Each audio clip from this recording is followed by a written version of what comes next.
نحمده ونصلي ونسلم على رسوله الكريم اما بعد فاعوذ بالله من الشيطان الرجيم بسم الله الرحمن الرحيم اللهم صل على سيدنا ومولانا محمد وآله وعطرته بعدد كل معلوم لك معزز و محتشم سامعین و حاضرین، اللہ تبارک و تعالیٰ کا کروڑا دفعہ احسان عظیم اور شکر ہے کہ جس پاک پروردگار نے ہمیں اشرف المخلوقات انسان پیدا فرمایا اور اشرف المخلوقات انسان پیدا فرمانے کے بعد جناب حبیب کریم حبیب لبیب ہم امتیوں کے غمخوار آقا انعامدار مدنی تاجدار صلی اللہ تعالی علیہ وآلہ وسلم کی امت میں پیدا فرمائے۔ معزز و محتشم سامعین و حاضرین، امام الانبیاء کے غلاموں، میں نے کل جو اپنا موضوع بنایا تھا غیبت کے حوالے سے، اس کے 5 نکات میں نے آپ کے سامنے گوش گزار کیے تھے اور 5 نکات باقی تھے۔ دعا کرو اللہ تبارک و تعالی مجھے اور آپ سب کو حق سچ بیان کرنے کی توفیق عطا فرمائے اور اس کے بعد اس کی تعلیمات میں عمل پیرا ہونے کی۔ آگے فرماتے ہیں اپنی حرام کو، اپنی آنکھ کو حرام سے بچائے، یعنی آنکھ کی حفاظت کرنے سے تقوی حاصل ہوتا ہے۔ آنکھ خراب ہوتی ہے تو دل خراب ہوتا ہے اور دل خراب ہوتا ہے تو پورا جسم خراب ہوتا ہے، یعنی سر کے بالوں سے لے کر پاؤں کے ناخنوں تک فرمایا گیا کہ جب تک بندہ اپنی نظر کی حیا نہیں کرے گا تو اس کا دل بھی پاک نہیں ہوگا، اور جب اس کا دل پاک نہیں ہوگا تو اس کا پورا جسم گندگی کے اندر رہے گا، اس کا پورا جسم پاک نہیں ہوگا۔ آگے فرماتے ہیں ہر حال میں اللہ کا احسان مانے، اپنا مال راہ حق میں خرچ کرے، نہ حق راستے پر 1 درہم بھی خرچ نہ کرے، یعنی اس کا عمال جو اس کو رب کائنات نے عطا کیا اس کو صحیح معنوں کے اندر صرف کرے، عیش و آرام والی زندگی کے اندر، عیاشی والی زندگی کے اندر خرچ نہ کر کے کرے، بلکہ جو فضول خرچی کرنے والا ہے کو شیطان کا بھائی قرار ہے، یعنی اپنا مال مدرسہ خرچ کرے، غرباء کے اندر خرچ کرے، یتیم مساکین کے اندر، اس کے علاوہ اپنے گلی محلے کے غریبوں کو دیکھے جن کے گھر میں چولہا نہیں جلتا، ان کے لیے خرچ کرے، تو یہی مال قیامت والے دن، محشر والے دن، ایک حدیث کے اندر آتا ہے کہ جو بندہ اپنے مال کی زکوٰۃ نہیں نکالتا، قیامت والے دن اس کا نام کی صورت میں سامنے آئے گا۔ اور آگے قیامت کی نشانیوں میں سے ایک یہ بھی نشانی رب کائنات نے ارشاد فرمائی کہ قیامت والے دن، محشر والے دن بندے سے 4 سوال ہوں گے، اور 4 سوالوں میں سے ایک سوال یہ ہے اپنا مال کس طرح کمایا اور کس طرح خرچ کیا۔ تو سامعین محترم، ہمیں مال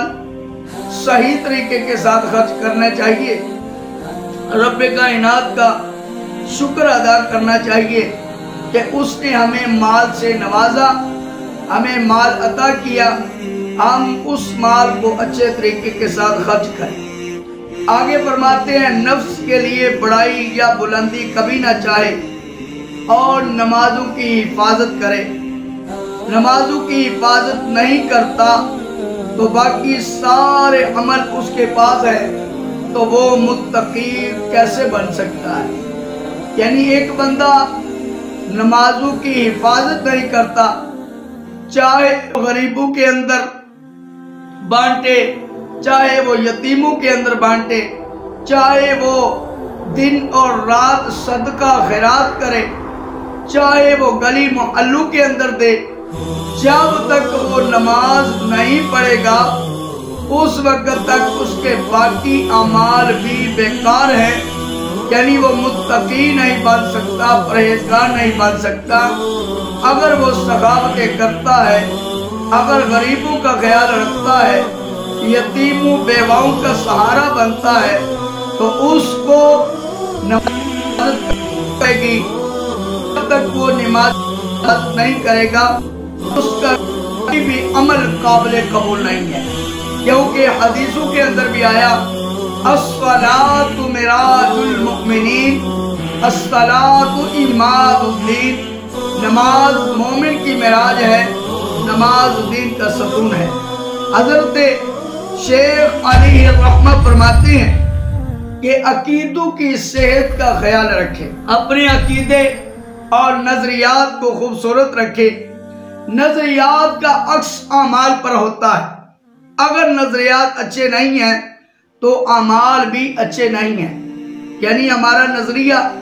نیک اعمال پر ہونا چاہیے کہ ہم نے نیک اعمال کرنے ہیں، اللہ اور اس کے رسول کو راضی کرنا ہے، ان کی تابعداری کے اندر زندگی گزارنی ہے۔ یعنی جب تک ہم اپنی اعمال کو درست نہیں کریں گے ہمارا کوئی بھی عمل قابل قبول نہیں ہے، یعنی ہماری نظریات اچھی ہونی چاہیے۔ اگر ہماری نظریات اچھی نہیں تو ہمارا کوئی بھی عمل اللہ تبارک و تعالیٰ کی بارگاہ میں قبول نہیں ہے۔ حدیث پاک میں ہے، حضرت عبداللہ ابن عباس رضی اللہ تعالی عنہ سے روایت ہے، سرکار کائنات شاہ موجودات صلی اللہ تعالی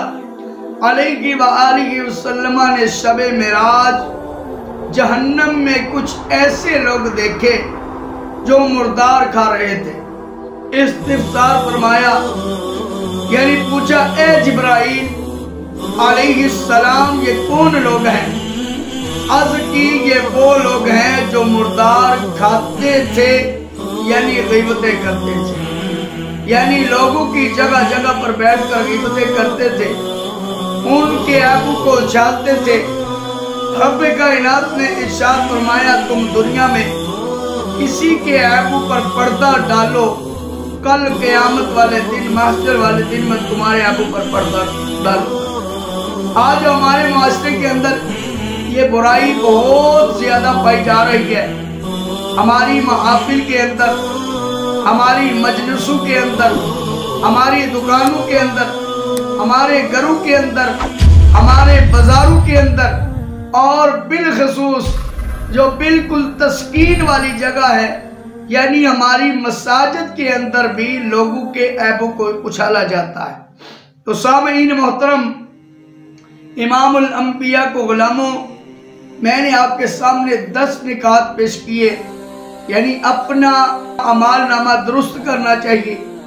اپنے آپ کو درست کرنا چاہیے۔ آپ نے سنا کہ بندہ لاکھ سخاوتیں کرے، لاکھ لوگوں کی ہمدردی کے اندر آگے آگے بڑھے، لیکن جب تک نماز کی حفاظت نہیں کرے گا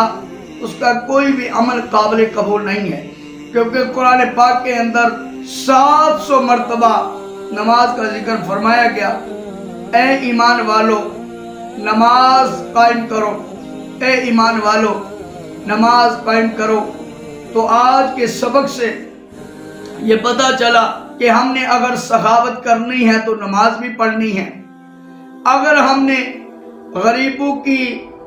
ہمدردی کرنی ہے تو نماز بھی پڑھنی ہے، اگر ہم نے غرباء رکھنا ہے تو نماز بھی پڑھنی ہے، یعنی نمازوں کا ہر خیال رکھنا ہے۔ اگر میری یہ ویڈیو آپ کو اچھی لگے تو میری اس ویڈیو کو لائک کریں اور میرے چینل کو سبسکرائب کریں۔ اللہ تبارک و تعالی مجھے اور آپ سب کو دونوں جہان کی سعادتیں عطا فرمائے اور اس موذی بیماری سے یعنی غیبت والی بیماری سے ہمیں نجات عطا فرمائے۔ وما علینا الا البلاغ المبین۔